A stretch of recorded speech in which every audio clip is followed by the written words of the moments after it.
Stupidity isn't just about low intelligence. It's about repeating the same shallow behaviors and expecting to be seen as valuable. It's loud, obvious, and tragically common, especially when it wears makeup, poses for validation, and calls it empowerment. There's a kind of woman whose life revolves around one mission: look at me. Not understand me, not build with me, not grow beside me, just look. She doesn't crave connection, she craves attention. She needs eyes on her, like a child needs sugar. Quick, constant, and addictive. The moment she's not being noticed, she starts to wither, panic, and provoke. The Stoics would call this the lowest form of living, being driven entirely by externals.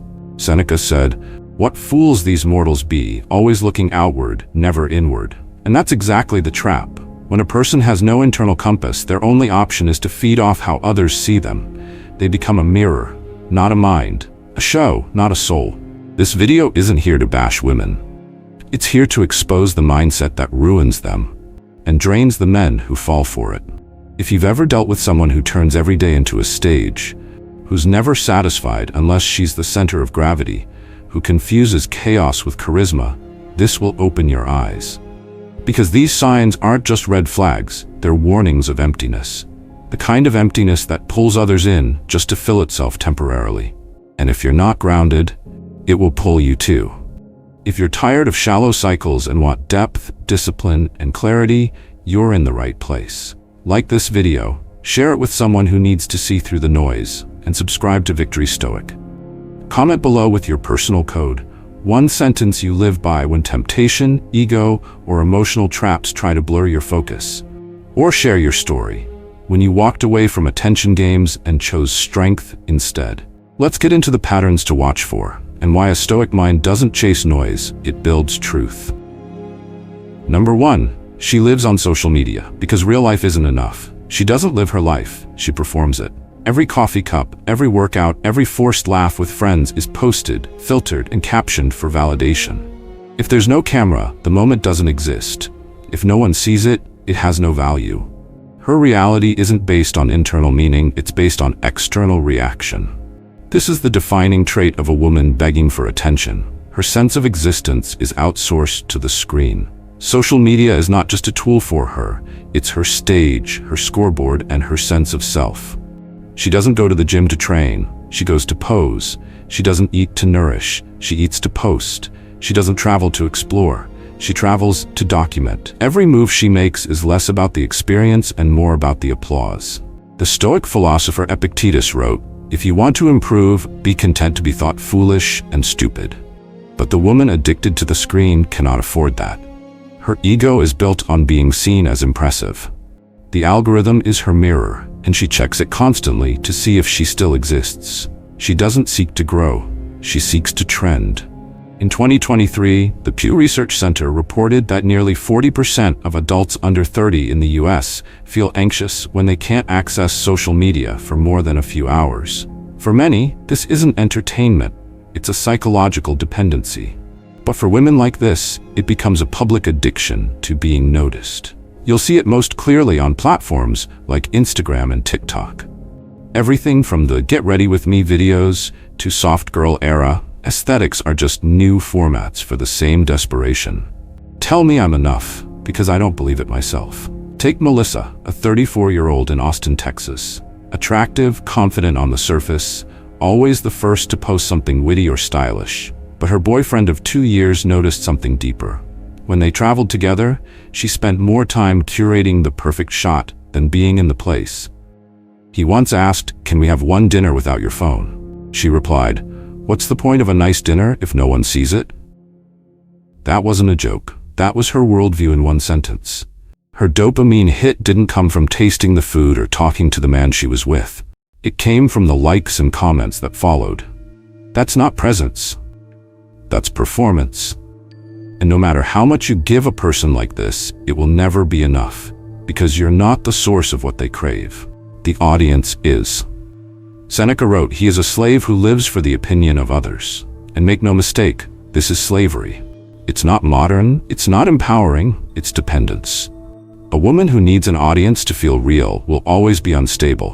One bad selfie, one comment section that doesn't blow up, and she spirals into insecurity, passive aggression, or cold withdrawal. Why? Because her identity is stitched together with reactions. Pull one thread, and the whole thing unravels. What's dangerous about this kind of woman isn't just her obsession with being seen. It's that she's disconnected from stillness, from depth, from silence. She can't sit with herself for 5 minutes without reaching for validation. And when life gets hard, and it always does, she won't lean into strength. She'll lean into the crowd, into strangers, into noise. And if you're her partner, you won't be the anchor. You'll be another prop in her image. How do you spot this early? Watch how she treats quiet moments. Watch what happens when her phone is off. Pay attention to whether she asks deep questions or just wants to be the center of the feed. Look at her captions. Are they thoughtful, real, or just quotes pretending to be wisdom? Ask yourself, is she present or is she curating? Want a simple test? Take a 24-hour break from social media with her. No posts, no checking, no stories. Just live, talk, exist. If she gets irritable, restless, or withdrawn, that tells you everything you need to know. A stoic woman, a grounded woman, can step away from the spotlight and still feel whole because her sense of self isn't for sale. You too can train this discipline. Start by noticing your own habits. Do you pick up your phone every time there's silence? Are you more interested in capturing a moment than living it? The Stoics believed in practicing detachment not from the world, but from the need to be seen. Practice that. Let a meal go undocumented. Let a win go unposted. Let your growth be quiet. That's real power, because a woman obsessed with being seen will never truly see you. She's too busy staring at her reflection through the lens of strangers. And a life built around attention is a life that falls apart the second the crowd moves on. Number 2, she creates drama to stay at the center. She doesn't want peace, she wants attention. And when she can't earn it through value, she manufactures it through chaos. Drama is her default strategy, not because life is hard, but because attention is oxygen.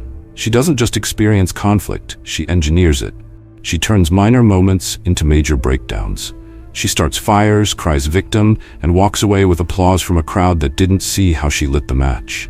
This is the woman who needs tension to feel alive. Not growth, not purpose, just the spotlight, no matter how messy the path to it is. And she's learned that playing the victim is the fastest route to sympathy, validation, and digital clout. Let's talk about what this looks like in the wild. Picture this: a gym, Saturday morning, full of focused people just trying to train. A woman walks in, skin-tight outfit, phone tripod in hand. She sets it up in front of a bench press station, not to lift, but to film. Takes a few angles, adjusts the lighting, fixes her hair, then starts recording herself stretching. Very slowly, facing a group of guys who were already training in that area. They glance for a second, trying to figure out if she's done. One of them gestures politely, asking if he can use the bench.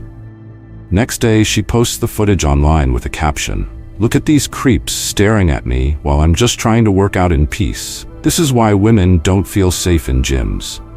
Her followers explode with support. "You're so brave." "Men are disgusting. You should have called them out." But the truth? Those guys weren't harassing her. They were waiting for her to finish filming so they could train. They were trying not to be rude. But now they've been turned into villains in her personal episode of "Look at me, I'm the victim." This is not rare. This is strategy. She turns real people into characters in a false narrative to feed her need to be seen. And once that story hits social media, there's no defense. The lie travels faster than the truth. The Stoics had a word for this kind of behavior: pathos, destructive emotion, dramatized feeling that distorts reality. Seneca warned, "We suffer more in imagination than in reality." A woman like this lives in that imaginary suffering and drags others into it to justify her performance. You'll see it in relationships too.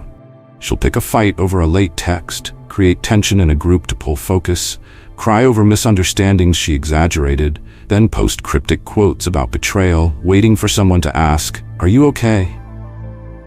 It's all scripted, all bait, all about being the star of her own emotional theater.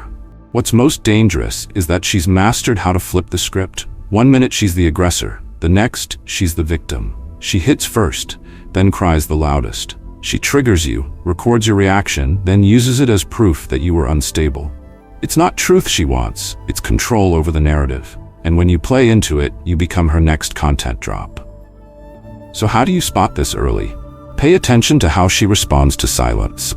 Can she handle calm, or does she create conflict just to feel something? Does she tell stories where she's always being wronged by friends, exes, coworkers, but never takes accountability? Does she escalate minor inconveniences into dramatic moments, then post them online with captions that beg for pity or applause? You can also spot it by how quickly she turns a private moment into public drama. The fight you thought was over becomes a cryptic reel. The comment you made in passing becomes a TikTok voiceover. She doesn't want resolution, she wants content. This behavior is exhausting. It's not just immature, it's dangerous. Being around someone like this means walking on eggshells, second-guessing your words, and living in fear of being her next post. It drains your energy, erodes your confidence, and keeps you locked in a cycle where peace is impossible because peace is not profitable. Want a practical way to protect yourself? Set boundaries with direct language. Say, if we have a disagreement, I expect it to stay between us, not end up online. Watch her reaction. If she defends her right to share her truth, run. That's code for, I'll exploit you when it suits me.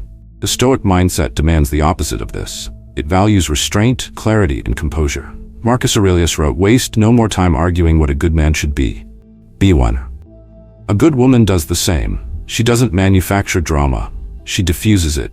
She doesn't bait others into reactions. She controls her own. That's strength. Drama is a currency for the attention-hungry. But the truly valuable don't need to stir the pot, they build the table. They don't cry for an audience. They move with purpose and presence, even when no one's watching. So if you feel like every peaceful moment somehow gets disrupted, if small things always turn into scenes, if you're constantly managing someone else's mood swings and public displays, step back. You're not in a relationship. You're in a reality show, and you didn't sign the release form. There is no winning with someone who needs chaos to feel seen. The only win is walking away with your clarity intact. Number 3, no principles, just double standards. One day she's all about self-respect. The next she's posting thirst traps for strangers online. One week she preaches emotional maturity. The next she's throwing tantrums because you didn't text her back in 5 minutes. Her values don't guide her. Her mood does. Her beliefs shift like weather depending on who's watching, who's around, or what attention she's trying to gain that day. This is a woman who doesn't live by principle. She lives by impulse. She has no inner compass, only an emotional GPS that reroutes constantly. And when you try to hold her accountable, she'll call you controlling, insecure, or worse, toxic. But the truth is simple. She plays by a different set of rules. Ones that change the moment they stop serving her ego. Seneca said, "A good character, when established, is not easily overthrown. But when there's no character, no code, all that's left is convenience." And convenient values are dangerous because they allow hypocrisy to flourish without guilt. This is how double standards become her default. She'll cut in line at the cafe and call it confidence. But if a man does it, entitled. She'll scream at her boyfriend in public and claim she's just expressing herself. But the second he raises his voice, he's abusive. She'll demand space for her feelings but mock you for having your own. Her empathy is selective, her outrage performative, and her moral code flexible, unless it's being used to attack someone else. You've probably seen this dynamic play out.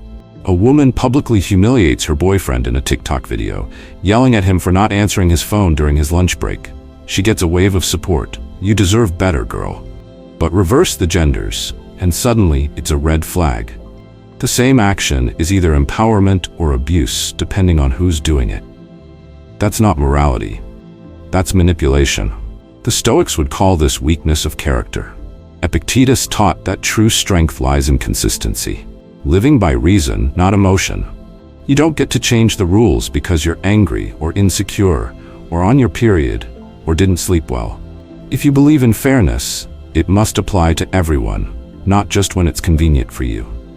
People with no principles are impossible to trust. You never know who they'll be from one day to the next. You'll be walking on shifting sand, trying to guess the right version of her to keep the peace. And eventually, you'll fail. Not because you did something wrong, but because her expectations changed without warning. Take Matt, a 36-year-old architect from Seattle. He dated a woman for 8 months who constantly talked about strong communication and healthy conflict resolution. But every time they disagreed, she blew up. If he stayed calm, she called him emotionally unavailable. If he defended himself, she said he was aggressive. He tried adapting, compromising, staying quiet. None of it worked. Because the problem wasn't how he reacted, it was that she had no real values behind her words. Just performances based on what made her feel powerful in the moment. Want a test? Ask her, what do you stand for no matter what mood you're in? If she doesn't have a clear answer, or if her answer sounds like a trending quote from social media, pay attention. That's not identity. That's costume. Also, watch how she treats other people. Does she bend the rules for herself while enforcing them on others? Does she call out unfairness only when it affects her? Does she preach empowerment while practicing manipulation? These aren't quirks. They're signals. A woman of principle doesn't need attention to validate her worth. She doesn't need to bend the rules to feel in control. She's anchored, and you feel it in how she moves, how she speaks, and how she holds herself accountable when no one's watching. Want to train this in your own life? Start with what the Stoics did. Write down your non-negotiables. 3 values you live by, no matter how angry, tired, or tempted you feel. Then, when conflict comes, act from those values, not from your feelings. Feelings are real, but they're not always reliable. That's why Stoicism isn't about becoming emotionless. It's about building a system that doesn't collapse every time a wave hits. Because in the end, character isn't built in easy moments. It's built in the tension between what you feel like doing and what you believe is right. A woman without that tension is dangerous, not because she's evil, but because she's inconsistent. And inconsistency destroys trust faster than betrayal ever could. So when you meet someone who changes their code with the crowd, who calls double standards justified, who uses feelings as a free pass, don't argue, don't try to fix it. Just walk. You don't need to be part of someone's emotional theater. You need a partner who doesn't rewrite the rules every time the spotlight shifts. Number 4. Her looks are her only currency. She enters the room like she owns it, but the only thing she's invested in is her appearance. Hair perfect, lashes extended, lips inflated, outfit calibrated to attract every gaze within 20 feet. And that's fine. Presentation is power. Sex appeal is a choice. But when that's all she brings to the table, it's not empowerment. It's emptiness in disguise. A woman who depends solely on her looks to hold attention isn't building a life. She's building a facade. She's not cultivating strength, depth, or vision. She's doubling down on her genetics, her plastic surgeon, and her Instagram angles. And when the cameras are off, there's nothing left behind the image. The Stoics taught that anything external is fleeting. Epictetus said, "What is truly yours is what cannot be taken away." That means your mind, your character, your discipline, not your waistline or your lip fillers. But for this kind of woman, the external isn't just an asset. It's her entire identity. You'll see it in her lifestyle. She talks about deserving the best, but has no financial discipline. She lives in a cluttered apartment full of luxury boxes but no savings. Maxed out credit cards chasing handbags that cost more than her rent. She'll drop 5 figures on surgery but can't put together a meal at home. Her house is chaos, but her closet is immaculate. Because the only part of her life that gets her attention is the part she can wear. And then come the expectations. Not for partnership, but for sponsorship. She wants a man who will treat her like a queen, which, in translation, means fund her illusion. The man becomes the wallet behind the image, responsible for maintaining the lifestyle she's addicted to but can't afford. Look at Alex, a software engineer in his early 40s from San Diego. He dated a woman who, at first, seemed like she had it all together. Stunning, confident, always put together. But after 6 months, he realized she was $30,000 in credit card debt, had no retirement plan, and expected him to cover designer shopping sprees. Every time he brought up future plans, savings, investing, moving in together, she'd deflect. Talk about wanting to live in the moment. Translation, she had no plan beyond the next purchase. This is not just financial recklessness, it's a symptom of something deeper. A woman who has tied her worth to how she looks and therefore must spend endlessly to keep feeling valuable. Every new wrinkle is a crisis. Every other woman is competition. Every man is either a threat or a transaction. And when she no longer gets the same looks from strangers, panic. That's when she doubles down. More procedures, more revealing outfits, more desperate attempts to stay relevant. Because when beauty is all you have, aging isn't a natural process, it's an existential threat. The irony? She wants to be loved for who she is, but hasn't developed anything beneath the surface worth holding on to. She expects loyalty while offering presentation. She wants security from you, but can't provide it to herself. And when her looks inevitably fade, and they will, she has nothing left to hold your attention, because she never built substance, only style. The Stoics would call this a failure of self-development. Marcus Aurelius reminded himself daily that the body is clay, the mind is fire. Focus on what burns within you, not what temporarily shines on the surface. A person who neglects the mind while worshiping the mirror is building on sand. One gust of time and it all collapses. So how do you recognize this before it drags you down? Pay attention to the balance between appearance and action. Is she as focused on her goals as she is on her selfies? Can she talk about something other than shopping, appearance, or social status?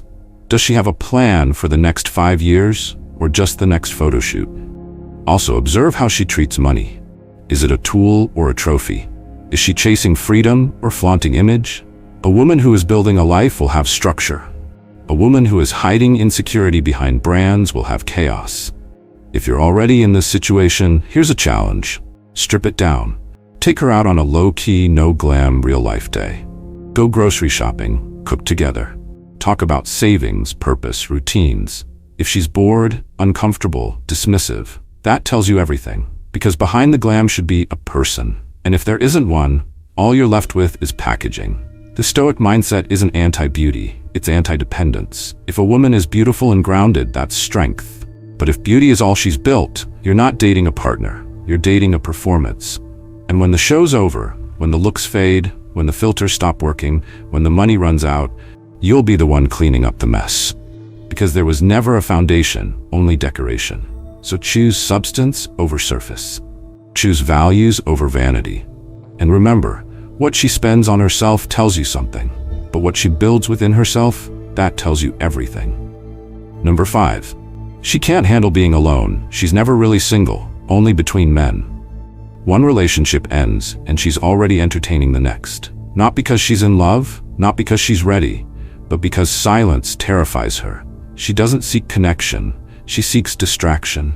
The presence of a man, any man, is how she keeps from looking at the emptiness she refuses to face. This is a woman who fears solitude more than heartbreak. She'd rather be with the wrong guy than face a quiet night alone. She calls it being romantic, loyal, or open to love. But the truth is much simpler. She's addicted to being desired, to being needed, to being occupied. She needs male attention like a drug. The moment it fades, withdrawal kicks in, and she'll go looking for her next fix. The Stoics saw solitude not as punishment, but as strength. Epictetus wrote, "No man is free who is not master of himself." A woman who can't master her own space, who fills every gap with noise, with bodies, with meaningless sex or surface-level dates, is not free. She's in emotional captivity, not to a man, but to the fear of meeting herself. You'll notice it in her behavior. She says she's healing, but is already swiping. She says she's taking time to grow, but can't go a week without flirting with someone new. She jumps into bed as a form of validation, not intimacy. She's not exploring chemistry. She's trying to keep the demons quiet. Look at Lisa, 33, a bartender from Miami. Charismatic, always surrounded by guys, always has someone talking to her. But ask her friends, and they'll tell you, she hasn't been single for more than 3 days in a decade. After a breakup, she doesn't grieve. She goes out, hooks up, starts another situationship. The men change, but the pattern doesn't. Why? Because being alone would force her to confront the truth. She doesn't know who she is without someone else looking at her. This isn't just sad, it's dangerous. Because in her world, any man is better than no man. Standards disappear. Values collapse. She'll settle for emotionally unavailable men, abusive ones, boring ones, broke ones, as long as they fill the space. She'll convince herself she's in love when really, she's just in escape mode. A woman like this can be intoxicating at first. She makes you feel needed, central, urgent. But what you're really doing is filling a hole she's too afraid to face. And the second you stop being a distraction, when you challenge her, set boundaries, or step back, she'll find someone else. Not because you failed her, but because you stopped numbing the silence. The Stoics would call her untrained in the art of solitude. Marcus Aurelius wrote, "Nowhere can man find a quieter or more untroubled retreat than in his own soul." A woman who's never gone inward will always reach outward.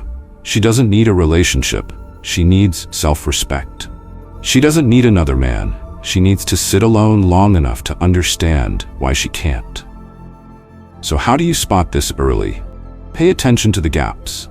Ask when her last relationship ended and how long she stayed single afterward. Does she talk about being in love with people she barely knows? Does she text constantly, panic if you go silent, or needs reassurance? These aren't signs of affection. They're signs of abandonment issues, masked as romance. You'll also see it in her tolerance for disrespect. Because she fears loneliness, she'll tolerate anything to avoid it. Red flags become just a phase. Disinterest becomes he's just confused. She'll rewrite reality just to stay attached. And if you try to leave, she won't beg directly. She'll post thirst traps, hint at being hurt, make sure you see her with someone new. It's not love, it's panic wearing lip gloss. Want a way to test this? Suggest a solo weekend. No texts, no plans, just time to reflect. If she resists, gets anxious, or frames it as punishment, take note. A woman who can't be alone cannot be present. Because every moment with you is a transaction. You keep her from facing herself, and she rewards you with attention. That's not a relationship. That's emotional codependence. Stoicism teaches that solitude is not only necessary, it's where true strength is forged. If a person hasn't mastered peace in solitude, they will bring instability into every partnership. You'll always be managing her fear, not building a life together. You'll be a placeholder, not a partner. Real intimacy starts when two whole people choose each other, not when two wounded people cling to avoid collapse. So beware of the woman who can't sit still, can't stop swiping, can't sleep alone, and calls it just being social. That's not connection. It's desperation on autopilot. And if you're in something like this now, step back. Ask yourself, is she here for me or for the silence I help her avoid?